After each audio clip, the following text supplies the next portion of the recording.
Good day, sir. Hello, Hello, how are you doing? I'm doing good. My name is Michael. My name is PJ Entrepreneur, Okay, and that's my real name.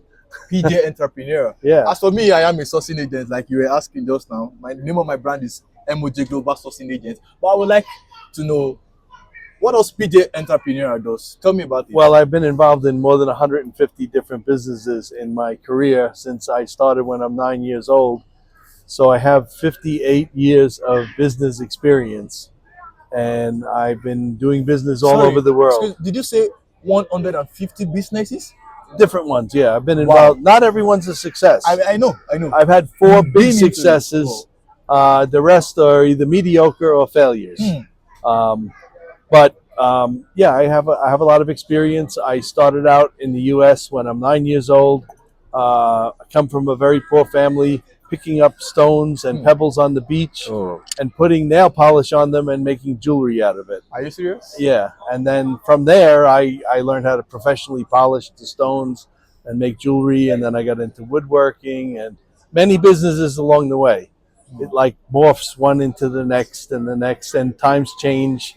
You know, at one time I had a chain of tool and hardware stores, and then the market changed. Home Depot came to America and basically put all the small tool and Business hardware out. places out of business. So yeah, I've done a lot of different businesses. You know, more than 50 years of 58 years. It's hard to 58 believe. years. I'm 67. Exactly. So more than 58 years of doing business, about more than 150 business you've been into. Over these 58 years, what has it taught you? What have you learned from all of this? I Uh, mean, I'm asking this for the sake of young entrepreneurs that are just starting career that would like to gain an well, insight from first your of all, experience. what they Yeah. teach you in school is all wrong. They teach you that failure is bad. Okay, Okay. failure is inevitable along the path to success. Hmm. And if you take a failure and you learn from it and you Yeah. move on, Yeah. eventually you will find success if you don't give up. Hmm. And I'm not saying that sometimes you have to pivot from one thing if the idea turns out to be bad, but failure is something that you should learn from. It's a good teacher for the future. Oh. And I tell people have no fear of failure. Just Hmm. move forward and keep going. If you fall down, get back up, keep going. That's life. I see. I see. Thank you for that. I think that's one of very very important information that is needed. Not I think not even for startup people that are even established but that are struggling with their business. Such information is Well, just I've mentored a lot of startups, and also I've helped a lot of people who are struggling.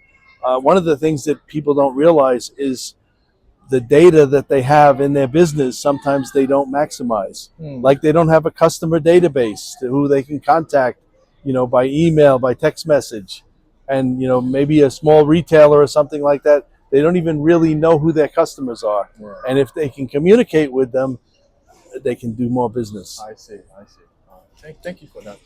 My next question will be, um, what's your take or what's your opinion or your understanding of the current global investment phase?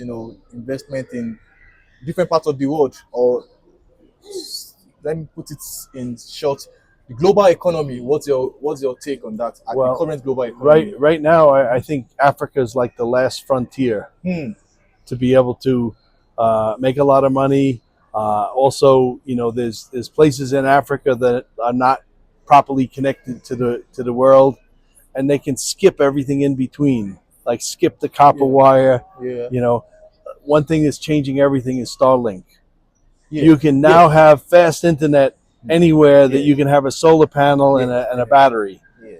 That changes everything. It's going to change education, and it's going to change those people who are in that area can work online and do something.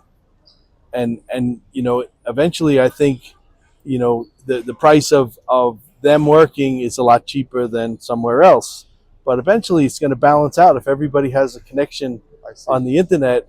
um, Amazing things can happen. Now AI is also changing Yeah. everything, so Yeah. people need to embrace AI.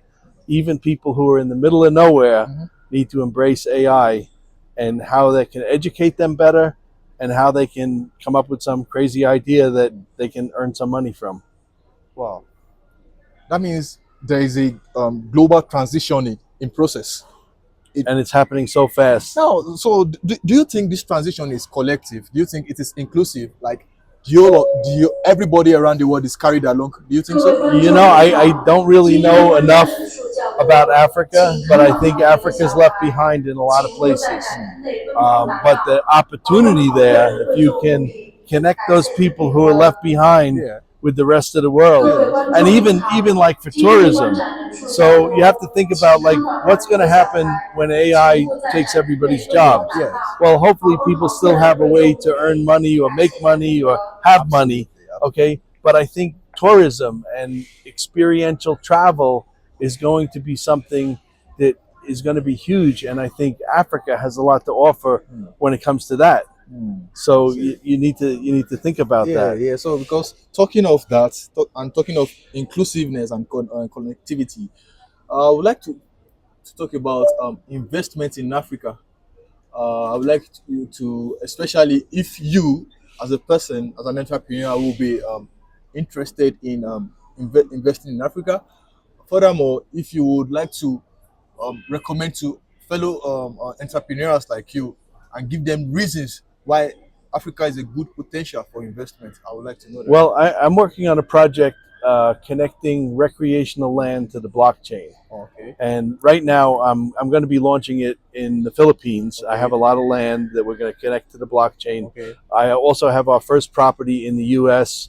In Alaska, Alaska. and it has a lot of federal land around it. It's that's an a lot of amazing land. access to a lot of things. Is it the part Well, close to I the want to Arctic? make that a global thing, and I want to be able to say, like, in the U.S., I want to have a property in every state. Yes. In Africa, I'd love to have a property in every country. Yeah. And basically, the blockchain is going to work where we will control the land, but like-minded communities will build something on that. It's a platform Yes. to help entrepreneurs, Yes. and it might mean somebody builds, some kind of vacation house and puts it on Airbnb. Somebody might have a farm and be farming something, and that's kind of how it will work. And of course, anybody who wants to contact me, I'm PJ Entrepreneur on. I don't know who the audience is going to listen to this, Yes. but on WeChat it's PJ-Entrepreneur, and on WhatsApp Yes. it's I think I'm gonna get your information. yeah and you make it, yeah make you can get it available. and So, do whatever. I'm convinced that you see the potential in Africa and you are I do. interested in I exploring it. absolutely, but I'm concerned, but I've also been concerned. Like every place I've gone, people tell me to be afraid, and I'm sometimes I'm afraid. But like for instance, when I went to Pakistan, Yeah. I was afraid Oh. because I'm educated. Like, oh, there's terrorists everywhere. They're going to kill you. Yeah. When I went there, I couldn't find one terrorist. I Oh, found I see. very hospitable people, Yeah. great food, and I'm going to go back there. And I feel this not the same way about Africa, but I've had a lot of bad experiences from being scammed by people in certain African countries. But I don't give up because I really believe there's good people out there. Yeah. It's just that the bad people communicate with Yeah. me like every day on Telegram, Yeah. trying to get me to do something, Yeah. and sometimes I play with them. I think we'll get to that shortly. Okay. That will be the last thing we will discuss Okay. about after now. But still talking of investment,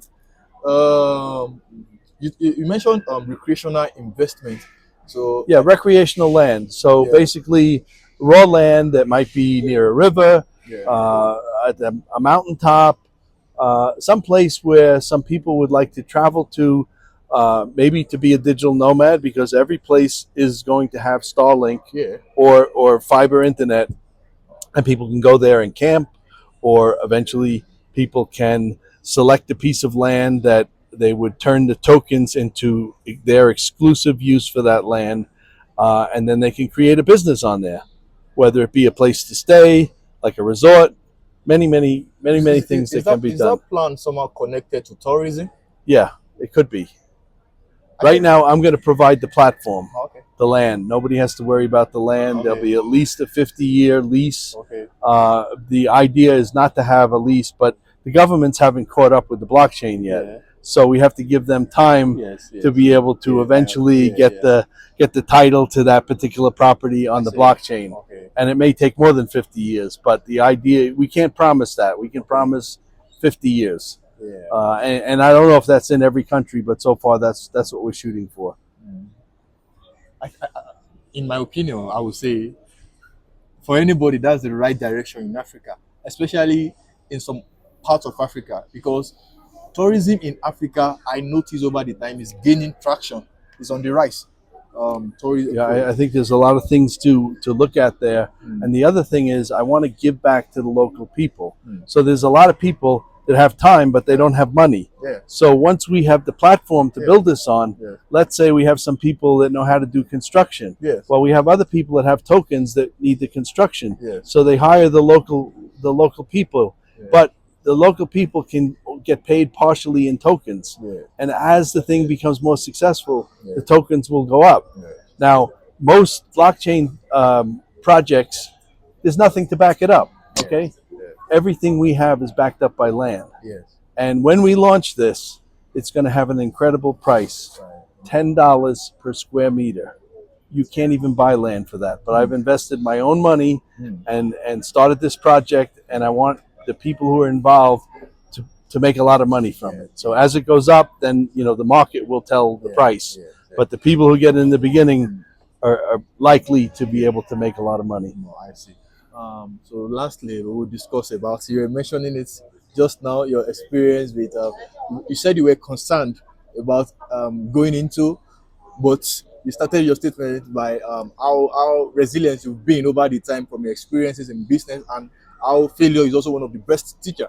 So I would like to know, tell me some of your experiences with Africa, your online experience with some people. Well, I've had some a long time ago. I had a experience. I owned a chain of tool and hardware stores. Okay, and we had some Nigerian customers come in, and I thought, wow, this is a great customer, because they bought like $8,000 worth of equipment. Yeah. And they came in with a certified check from the bank.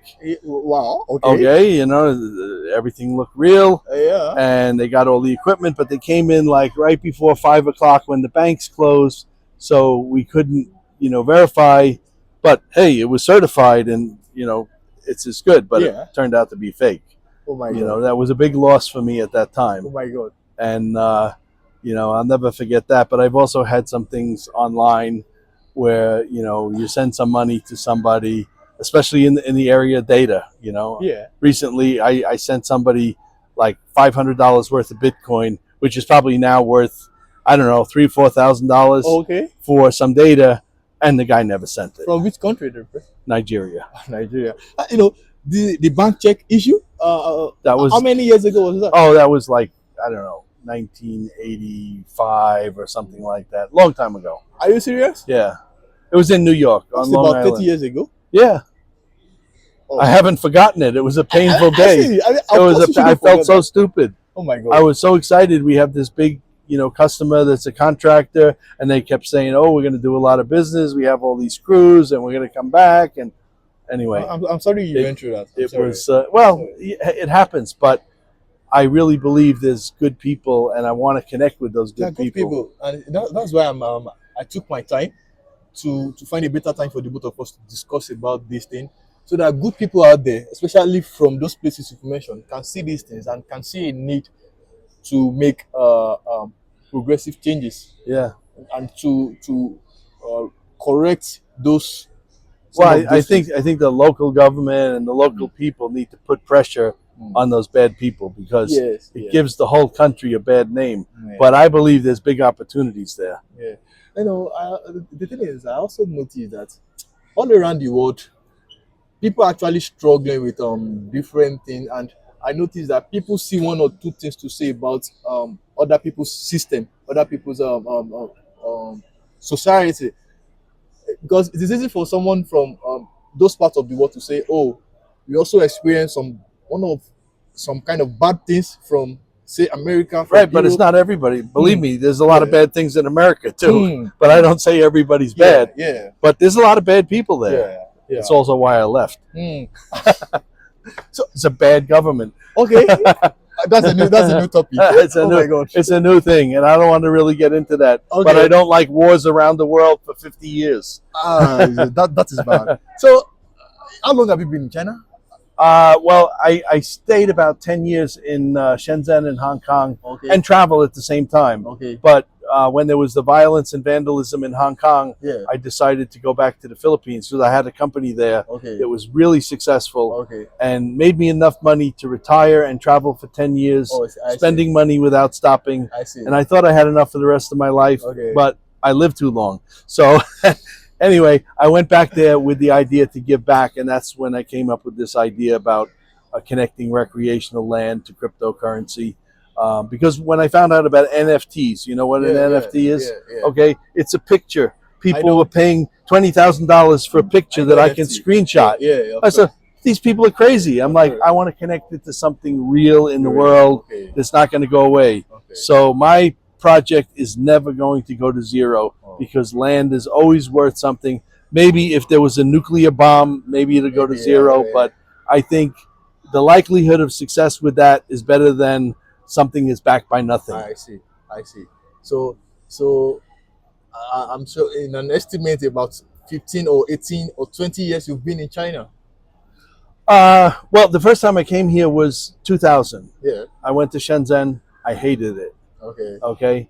I came back in 2009. I went to Shenzhen, to Huaqiangbei with all the electronics. Yeah. I loved it so much that I rented an apartment there. Yeah. And I also had a place in Hong Kong. Yeah. But I like to have, there was no mobile internet then. So I rented a place just to have internet. Access. And I would like go back and forth to Hong Kong and also travel around the world, but to learn about China. Yeah. And then I met some people, and at the time their business was doing like $10 million a year.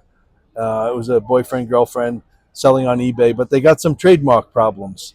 So they were selling Paul Smith underwear, and they were not authorized to sell it, you know, fake underwear. Yes. So anyway, they got in trouble, and I said, hey, why don't you call it Paul Jones, which was my previous name, Yeah. Paul Jones. Okay, it became famous. Yeah. It's a long story, but anyway, it's a famous brand on Amazon, Yeah. and I have also created 42 famous brands for these people. And now their company does over $1 billion in sales, and they're very, very wealthy. Okay. You know, I did that because they're my friends. Yeah. It wasn't like a business relationship, but I'm Yeah. so proud of what I did there in China and with many other people as well. Yeah. Yeah, I've had a great time here. So let's round it up this way. Say, so you've chosen China over returning back Well, to I live America. I live in the Philippines now. I haven't been back to America since 2010. So do you like it here or there? Well, I like when you say here. I like Shenzhen a lot, and I like the proximity to Hong Kong because when I get frustrated with the internet, I just go to Hong Kong and calm down. Yeah. And the opportunity in Shenzhen is amazing. Unlimited. Also in Hong Kong, but not as much as it used to be. Yeah. And I love the Philippines because the Filipino people made me so much money. My company was based in Thailand, but they couldn't speak good English. So when I went to the Philippines to augment what I was doing in Thailand, my business grew 10 times, and I was making so much money that I couldn't even believe it. But then it stopped being fun, so I just closed everything down and spent my money for 10 years. I see. And I had the time of my life, I see. the best years of my life. I see. So, lastly, when I'm saying, do you like it here or there? I mean, here in China or there in America? Well, I would never live in America again. Okay, and because one of the reasons is because I was a real estate investor, and the local government wanted to make a skating rink, so I had purchased an HSBC bank building that was vacant. Yes. And I invested a lot of money in it, and then the government took it away from me and paid me $60,000 when I had $300,000 invested in it, and a lot of corruption. Anyway, and then I sued the government, they sued me, we went back and forth. And then finally I just said, you know what? I'm closing everything down here. I'm moving to Asia. I'm going to make jobs in Asia. And that's what I did. I see. You know, and I moved from being in the direct mail business to the internet. When I moved to Bangkok, I learned how to do it online. And at the beginning, it was so easy to make money. A penny a click on Google. I could put $50 in and go to sleep, wake up in the morning, there'd be $1,000 there. Exactly. I see. It was an amazing time. Mr. Podios, Yeah. thank you very much. PJ Entrepreneur. PJ Okay, Entrepreneur. I'm not known by the brand anymore. I Okay. legally changed my name. I'm PJ Entrepreneur. Entrepreneurs, That's thank right. you very much for the time, Okay. but not just the time, for the insight you've given us in this. Okay. Well, keep in discussion. touch. I think we're on Of course, WeChat I'm gonna already, add right? your contacts now. Yeah. Reach out, WhatsApp. Yeah. whatever it Add is. both of them. And then we're gonna make sure your African dream, your inspiration to Okay. take some Listen. initiatives in Africa, it comes to reality. I'm We're gonna make that happen. I'm ready. By I am definitely ready. Thank you very Okay. much. Thank you. It's my pleasure. It's my pleasure. Okay. Thank you, guys.